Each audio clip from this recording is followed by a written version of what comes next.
That's right. We're with the women's winner of today's 49th running of the AJC Peachtree Road Race, Miss Stephanie Bruce. Congratulations. Thanks so much. That's right. Walk us a little bit through your race today. How was it for you? I didn't feel great from the start, and I think a little of that is the Atlanta humidity, but I knew everyone had to deal with that out there, and so sometimes when you're not feeling that great early, you just have to let the race play out, and I knew we had a really deep American field, and so I told myself just to stay committed, and, the race isn't over until you cross the finish line. How did that kind of feeling and the conditions affect your strategy throughout the race? I just tried to stay as much in control and not necessarily let splits tell me, how fast I was running. And I paid more attention to racing the women around me. And the woman that I was racing for the win is actually my teammate. So I know her strategies a lot. I know she's so strong. But I just told myself, if you have a chance, try to make a move that last 1,000 meters down the hill. That's right. You did a great job at it. In terms of the big picture, where does this race land in the training and the upcoming events for you? Well, I think this is kind of going to be the end of my summer. You kind of want to end on a high note, and I can't really get much higher than this. So I will probably take a break and then get ready for a fall marathon to be announced. Okay, well, great. Again, thanks for talking to us here on our platform, and congratulations on a great race and well-deserved victory. Thank you so much, and we'll see you back here in 2020 for the Olympic Marathon Trials, February 29th. There you go. Thank you. Thank you. All right, Stephanie, good luck. Thank you so much. You're welcome. That's right, Stephanie Bruce speaking to us here on our platform, the female winner of the 49th running of the Women's Elite. Here we are with our winner. Congratulations, man, Bernard Lagat. How are you? I'm great, man. Thank you very much. That's right. Hey, what was it, 5th last year? Yes, I was 5th last year and then came in here today and I won it. So it's a real surprise.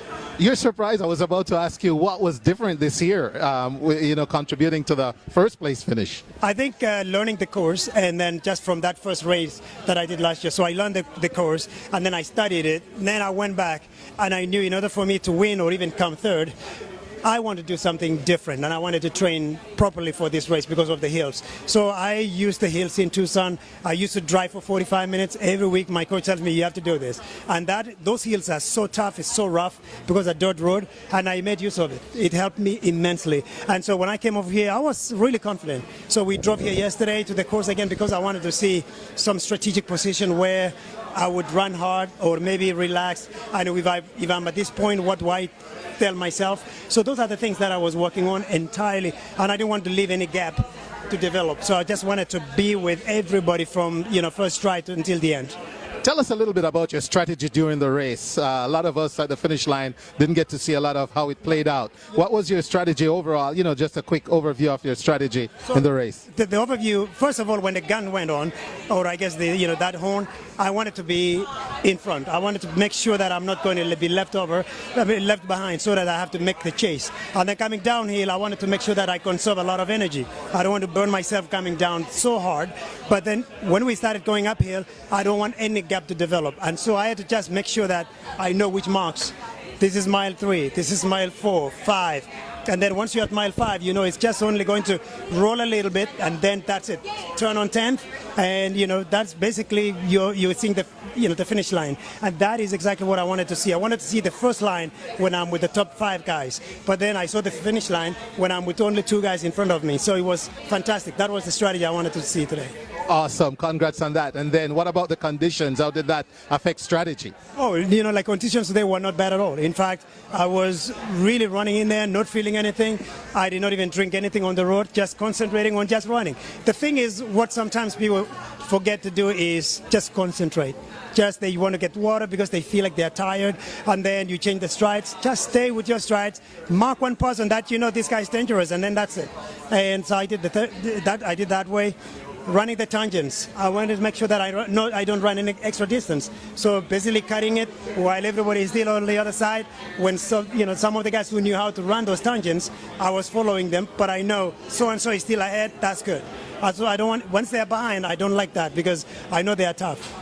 So you actually found the conditions okay today. So speak to the big picture for you. Where does this race fall on your calendar in terms of your big picture preparations and upcoming events? Yes, this is going to be an important one for me because I want to run a very good half marathon in September. And then, so the training that I'm going to be doing is basically for the half marathon. So when I win a 10K like this, I'm so confident now that, hey, I can be with anybody. I can kick. I can run as hard as I can now without limiting myself with age. You know, everybody looks at me, I'm 43, and be like, wow, you're 43, how do you do this? Training. Nothing else, training and sacrifices.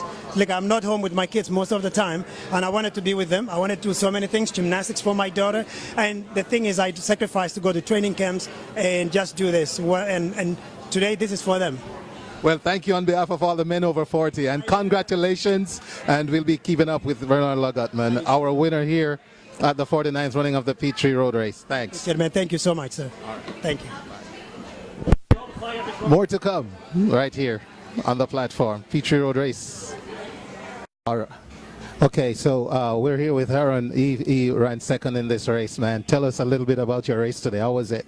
Yeah, it kind of went a little bit slow the first part of the race, the first 2 miles. And then there's a guy who took off, and we didn't care about him because we knew he's going to come back at exactly 2.5 miles. You know, we reeled him back, and I came downhill. And after downhill, my plan was actually to push for the hills.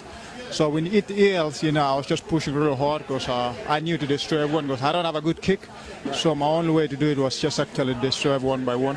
And I keep on counting people. So so I counted, we had 10 at 4 miles. We hit actually 4.5. We had 5 miles, 1 mile to go. We were 4 of us. And I knew they're going to outkick me because I don't have a pretty good kick. So we turned and they were all ahead of me. And I saw two guys dying the last 200 meters, and I just picked them and I got second. Okay, so congratulations again. What you thought about the conditions of the race? I can't, you know, I'm still sweating. Yeah. 30 minutes later, you know, I'm still sweating. It was kind of a little bit humid and hot, but you know, we are so resilient. We actually trained to tolerate this, and we actually tolerated well, and I'm pretty happy. I did pretty well. How does this race fit in your big plan in terms of what's on your agenda? Yeah, this is part of my training. So I'm going to be doing my fast marathon this year. I've never done a marathon. Okay. So this is actually after this, I'm going to start training for the marathon. It's going to be late October. And this is really a good preparation for me as we move forward and we head through 2020. Going to come back here and try to qualify for the Olympics in Tokyo. That's right. Well, congratulations on your second place. All the best for your marathon when it comes. And thanks for talking to Wayne Hall here of Reggae Vibes Radio, Yard Flow TV. Thank you, Leo. Thanks, man. Appreciate it. Thank you. Thank you. All right. And of course, hopefully we'll have more interviews coming your way here on the platform. Stay tuned.